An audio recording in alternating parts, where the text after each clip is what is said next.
So tonight we are continuing our exploration into the power of prayer. Last week we talked about prayer and how it's such an inner attitude, and we also talked about the science behind prayer. Tonight I want to finish our series on prayer by focusing on the aspect of prayer that is beyond words. It's interesting to note that the root word from which prayer is derived is pal-al. And it's from an ancient Sanskrit word which literally means judging oneself to be wonderfully made. Once we understand this, an entire new horizon opens up to how we can think about prayer, from a place of celebrating how wonderful we are and how connected and a part of the divine flow we always are. And once we understand that there's a science behind prayer and that it's an inside job, we can move into a feeling space around it. And so again, this third aspect of prayer that I want to talk about tonight is beyond the words. Imagine an old bucket brigade fighting a fire. You know, buckets of water would be filled and passed from person to person, with the last person in the chain throwing the bucket of water on the fire. Imagine if these buckets weren't filled with water first, and people were just passing empty buckets, and then they threw the buckets of nothing on the fire. Well, so it is with us. If we miss this crucial step in our prayer work of spending time on our inner life, if we don't take the time to turn inward and spending time in stillness, then we have absolutely nothing in our inner wellspring. And so by opening our hearts to the love that's already there, by expressing our willingness to let the sacred presence live through us, we take a big step into getting into a prayer mode. We'll each do this, of course, in our own ways, in our own unique ways, but a helpful means of preparing for our prayer experience is to simply relax the body, breathe easily, and turn our intention inward. Very simple.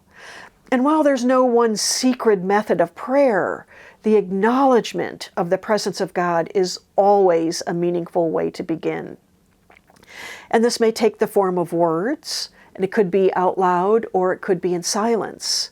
Eventually, however, though, we move beyond words, beyond thoughts, into a vaster realm of pure spirit. And it's in this absolute stillness that we simply rest in the exquisite sense of the presence of God and feel the feelings of prayer. Last week I talked about this powerful video by Gregg Braden called The 5 Modes of Prayer. And in this video he tells a really amazing story of a Native American rain prayer. And he said he got a call from a friend of his who was going to go out and do a prayer for rain, and asked if Greg wanted to accompany him. And he said, "Oh my gosh, you bet, of course I do." And so Gregg Braden traveled to New Mexico, and he went out with this friend of his, and they went out into the high desert, and they walked for hours and hours until his friend came to a sacred circle that was eons old, had been etched into the ground. And his friend said, "I'm going to step into this circle and do a prayer for rain." And so his friend stepped into the circle. He put his hands together in a prayer mode and closed his eyes.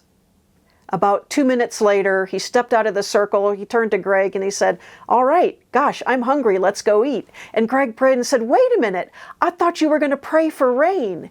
And his friend looked at him and said, "No, I didn't pray for rain, because if I were to pray for rain, that would be an acknowledgement that it doesn't exist. What I did is I stood in that circle and I imagined that there was so much rain that it was just pouring over my body, that my feet were full of mud because I was standing on the earth that had so much rain that it had turned to mud.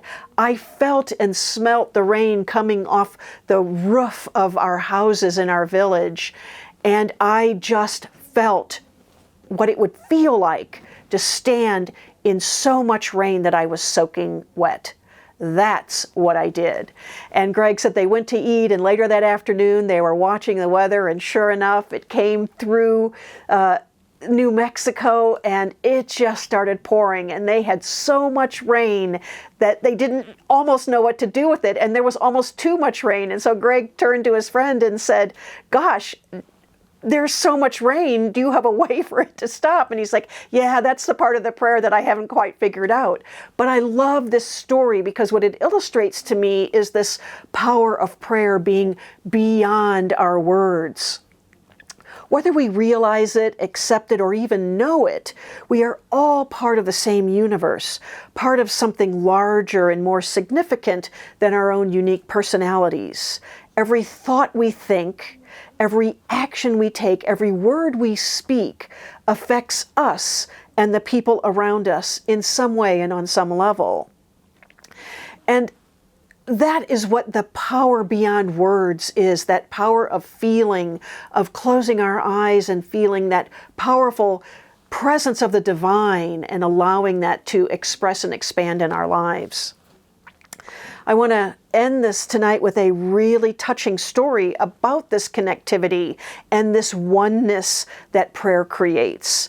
And it's about Lawrence Anthony, who was a South African conservationist, and he was called the Elephant Whisperer. He died a few years ago of a heart attack. But throughout his career, he risked his life in order to preserve elephants and their habitats from destruction. He devoted his life to living in the African bush and working with these elephants to sort of save them from human atrocity. These elephants were often killed not only by poachers but by villagers whose crops were trampled and ruined.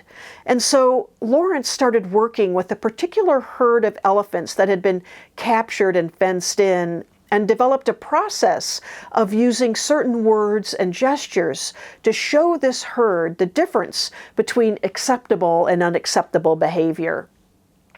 He really worked with the matriarch of the tribe, whose name was Nana, and eventually Lawrence was able to allow the herd to roam the reserve freely. His experiences resulted in the best-selling book called The Elephant Whisperer: My Life with the Herd in the African Wild, and it was published in 2009. Anthony and his wife Francois became so close to these elephants that occasionally they'd try to set up camp in his living room and he'd have to gently usher them out.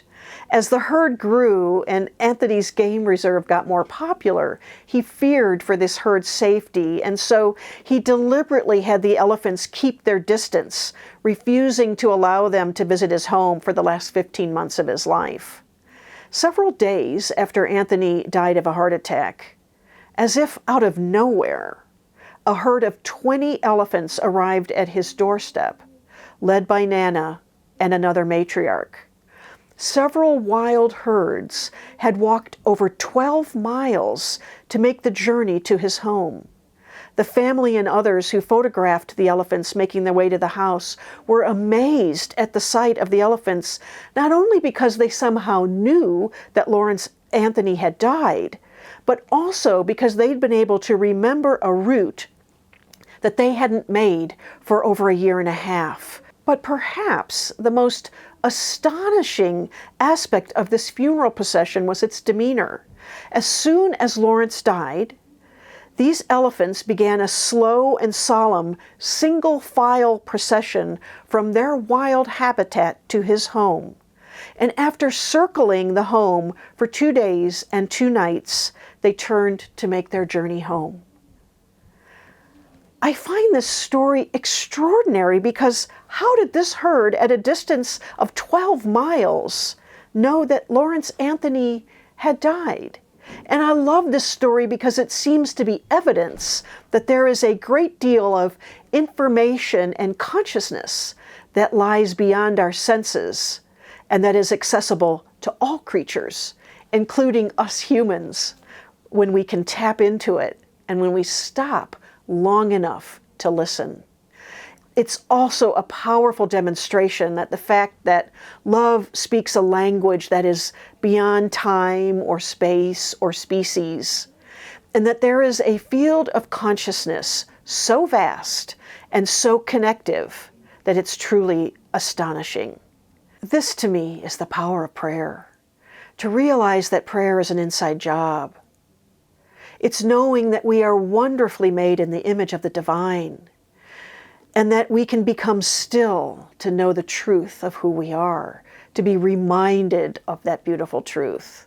We can understand on an intellectual level that there is a science behind prayer, but when we can move into a feeling place, we tap into the true power of prayer. Life is an endless journey filled with experiences of self-discovery, peace, and faith. Like the Australian Aborigines and like the African elephants, we are all connected on this journey, this beautiful song line of our journey. And we are united in a sacred circle of life in which we can realize the abundant and infinite blessings of God through the power of prayer. And so I'm going to ask you just to close your eyes as we move into prayer. And I'm going to begin our moment of prayer with this beautiful quote by Myrtle Fillmore. Be still, be still, be still. God in the midst of you is substance. God in the midst of you is love. God in the midst of you is wisdom. Let not your thoughts be given to lack, but let wisdom fill them with the substance and faith of God. Let not your heart be a center of resentment and fear and doubt. Realize that only good exists in you and in your world, that the power you contact in the silence has the opportunity to multiply and increase your blessings. Give thanks that you have already received the good for which you look to God in the silence, feeling the assurance. And so we rest in that knowingness, in that deep recognition of the power of the presence of God, knowing that as it moves in, through, and around us, we are reminded of the word Pal-El, that we are wonderfully made in the image of the divine, that we are unique, beautiful expressions, that all is well, that we are perfect, whole, and complete, and that we simply rest in this connection of spirit, opening our hearts, opening our minds, in this stillness, allowing ourselves to feel the feelings of peace, of abundance, of love, of joy, of wholeness, of health. We give thanks for the powerful presence of God, for the power of prayer, for the unfolding of peace, not only in our lives, but in our world. Knowing that as we feel those feelings of peace, they emanate into the wider world around us. And so we give great thanks for that. Just moving into a space of gratitude as we give thanks for all of the many blessings in our lives, giving thanks for the great joy of being alive. And I know that as I release these words, this prayer, these truths into that beautiful alchemy of love and law, that all is well, because all is God, and so it is. Amen.